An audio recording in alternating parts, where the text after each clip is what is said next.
Tudo começou no início de 2018, quando eu morava no Tijuquinha, ao lado do Conjunto Eduardo Gomes, a 100 metros da casa da minha mãe. Após um casamento de 10 anos e 6 meses, a mãe da minha filha resolveu ir embora e eu fiquei sendo pai e mãe, sendo que a minha filha na época tinha apenas 7 anos de idade. Até hoje eu não procurei nenhuma mulher, mas todos os dias eu dobrava os joelhos e pedia a Deus uma esposa, porém eu pedi uma esposa com 15 características ou qualidades, como amorosa, virtuosa, piedosa, temente a Deus, alta, magra, mais nova que eu, de 15 a 35 anos de idade e outras qualidades físicas. Em 2017, quando eu ainda era casado com a mãe da minha filha, eu conheci no Tijuquinho uma moça que eu vou chamá-la de Fernanda. Após alguns meses de amizade, eu e a mãe da minha filha acolhemos Fernanda, pois ela estava sendo indevidamente acusada pela família do ex-marido de ter mandado matar ele. Quando a mãe da minha filha foi embora, no início de 2018, eu fiquei sendo pai e mãe. Antes de eu e minha filha Lana Raquel irmos morar no bairro Santa Maria, nós fomos morar com Fernanda, num bairro próximo ao Eduardo Gomes. Ela me ajudava olhando Lana, uma vez que eu era pai e mãe, e por outro lado eu pagava aluguel, água, energia, alimentação, Wi-Fi, e ela não precisava contribuir com nenhum valor. Além do mais, mesmo eu pagando tudo, sempre a respeitei e nunca tivemos nenhum envolvimento afetivo nem sexual. Eu, minha amiga Fernanda e minha filha Lana Raquel nos mudamos para o Santos Dumont. Não deu certo lá e aí acabamos nos mudando para o bairro Industrial. Nessas mudanças, meu pai me confidenciou que ela tinha comentado que fazia as coisas dentro de casa, me ajudava olhando Lana e, na verdade, eu não pagava nada a ela e nem assinava a carteira de trabalho dela. Mas em nenhum momento eu conversei com ela sobre trabalho, mas sim uma permuta de ajuda. Ela ajudava a olhar a Lana e em troca ela fazia as coisas dentro de casa e não pagava nada em relação à alimentação, aluguel, água, energia, Wi-Fi, etc. Eu passei então a ter a visão de que Fernanda seria uma pessoa falsa e interesseira e que ela estava armando para que em algum momento futuro ela pudesse argumentar diante da justiça que eu era um empregador que não tinha assinado a carteira dela, embora ela fosse a babá da minha filha, e aí através de um processo fosse arrancar de mim uma grande quantia de indenização. Isso era confirmado não apenas pelas palavras do meu pai, que me abriu os olhos, mas também porque sempre que a gente chegava em algum local e que eu iria apresentá-la, ela me pedia em off que eu a apresentasse como sendo ela a sua babá, aliás, a minha babá. E isso fazia eu chegar à conclusão de que realmente ela estava armando para que arrancasse de mim uma grande quantia exorbitante. Tendo eu então essa visão acerca da falsidade e interesses financeiros por parte de Fernanda, eu me afastei dela pela primeira vez quando nós morávamos no bairro Industrial. Eu fui morar no bairro Santa Maria, com a minha filha Lana Raquel. E lá eu continuei tanto em casa como na igreja, pedindo a Deus uma esposa com todas as qualidades que eu já mencionei. No dia 16 de dezembro de 2018, uma igreja neopentecostal próxima ao Terminal Dia foi inaugurada e desde a sua inauguração eu comecei a frequentar esta igreja.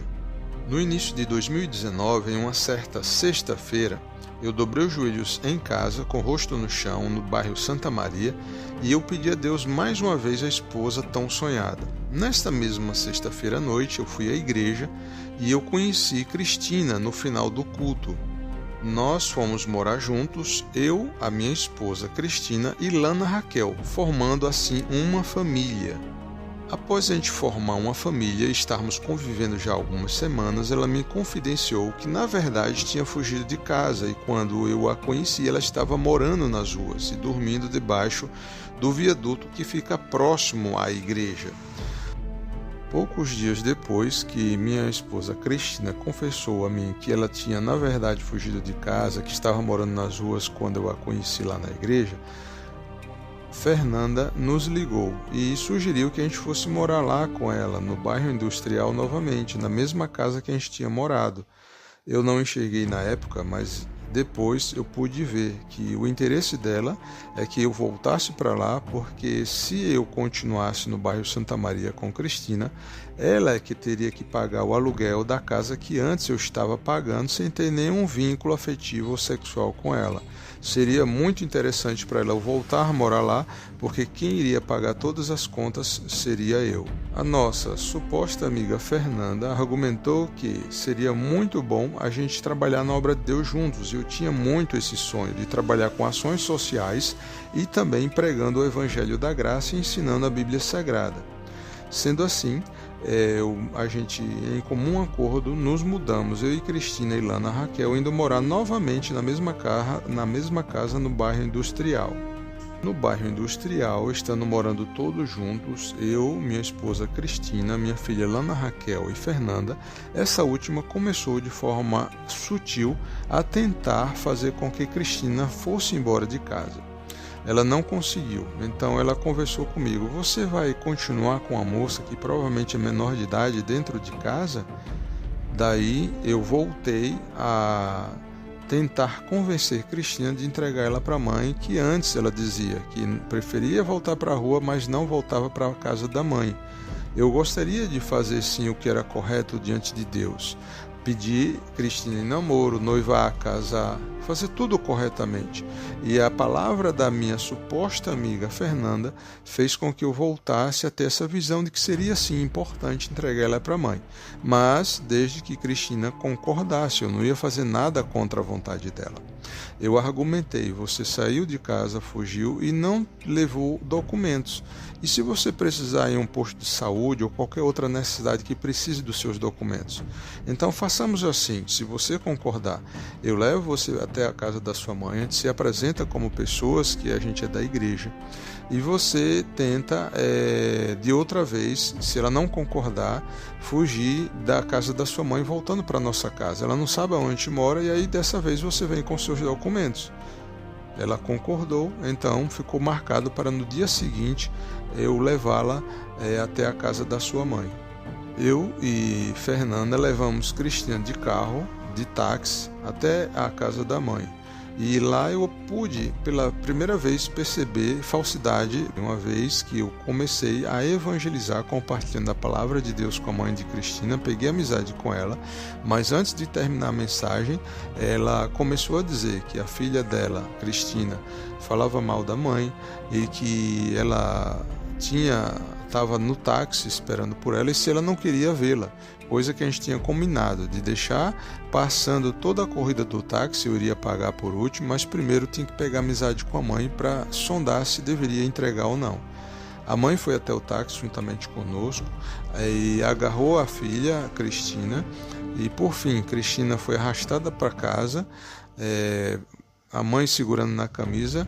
A Fernanda, quando eu tentei ir atrás para apaziguar, ela me puxou pelo braço: não vamos embora, e eu sem enxergar a sua falsidade. Quando eu cheguei em casa, que vi o lugar vazio de Cristina, pela primeira vez caiu a ficha na minha visão de que eu a amava muito e não deveria ter entregue ela para a mãe. No mesmo momento eu comecei a chorar em alta voz, prantear, sentindo a falta dela, mas dias depois eu tive um sonho. No sonho aparecia a imagem de Fernanda e uma voz me dizia: o diabo está usando ela para destruir a sua vida. Observe que a gente não deve ter ódio contra as pessoas, até mesmo as pessoas têm me feito mal, têm segregado a nossa família. Na verdade, o nosso inimigo é o diabo. As pessoas são apenas influenciadas e dirigidas para agirem de forma maldosa, destruindo as famílias. No mesmo momento, eu argumentei com Fernanda que eu gostaria de urgentemente ir à casa da mãe de Cristina conversar com ela. Ela contra-argumentou que não deveríamos ir porque a situação, o clima lá não era dos melhores. No dia seguinte, argumentei de novo e também ela não concordou comigo de ir lá. Então, no terceiro dia, eu já sem aguentar, eu fui até a casa da mãe de Cristina. Chegando lá, eu fiquei sabendo que a mãe de Cristina tinha agredido ela, os amigos, aliás, os vizinhos tinham chamado o conselho tutelar. Então, no dia seguinte, eu entreguei ela em uma tarde, no dia seguinte ela já estava vivendo em abrigos. E eu também sondei um abrigo, fui lá pessoalmente. Enquanto isso, Fernanda tinha ido a Lagarto, que é a cidade da família de Cristina, uma vez que a irmã de Cristina tinha dito que o Conselho Tutelar tinha levado Cristina para a casa da família, da avó, lá em Lagarto. Então eu dei R$200 a Fernanda para ir lá procurar por Cristina, desesperadamente, porque logicamente não tem como encontrar uma pessoa em uma cidade tão grande sem endereço, sem nome completo de parentes, etc. No dia seguinte, através de várias ligações para os conselhos tutelares, eu consegui descobrir onde Cristina estava. Enquanto isso, eu tinha orientado e dado R$200 para Fernanda ir a Lagarto procurar por Cristina. Liguei para ela e ela veio visitar Cristina juntamente comigo. Inicialmente, ela começou a falar com aquela falsidade e alegria, dizendo: minha filha, eu amo muito você, não sei o que lá, a gente vai estar vendo você aqui, tirar você daqui, adotar você. Mas ela não foi mais visitar a Cristina, foi somente uma vez. Fernanda falou que não iria mais visitar a Cristina, daí eu tive a ideia de pedir ajuda à mãe da minha filha, para que ela fosse comigo. Então nós fomos à Secretaria da Infância e Juventude e conseguimos autorização para apadrinhar Cristina, sendo que eu não tinha uma visão exata, nítida do que era apadrinhar. Apenas sabia que tratava-se de uma autorização para visitá-la no abrigo, e isso eu desejava muito. Então nós começamos a visitá-la uma vez por semana, aos domingos, e muitas vezes eu ia no domingo e também nas segundas-feiras. Eram momentos maravilhosos, inesquecíveis com Cristina, dos quais eu ainda tenho algumas fotos guardadas comigo. Realmente eu tive um sonho onde aparecia a imagem de Fernanda e uma voz me dizia: o diabo está usando ela para destruir a sua vida. Dessa vez o diabo influenciou Fernanda para me sugerir de entregar um dos 2 celulares que ela tinha para Cristina, a fim dela poder falar conosco, uma vez que a gente só visitava e falava com ela uma vez por semana. Supostamente com muita alegria, ela separou o celular, o chip, e colocou na minha mochila.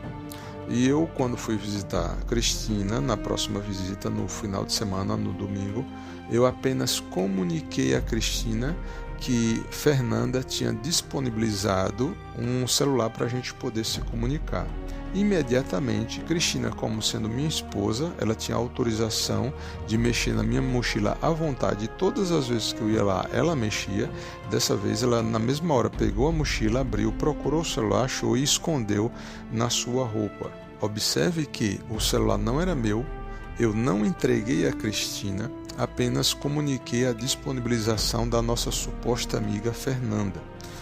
Cristina ainda conseguiu ligar para mim uma vez, eu tenho guardado essa ligação, a gravação dessa ligação, mas depois disso flagraram ela com o celular e é proibido usar celular nesse abrigo. Sendo assim, tanto Fernanda e eu fomos proibidos de visitar Cristina por causa desse celular que não era meu, eu não tinha entregue a Cristina e era de Fernanda.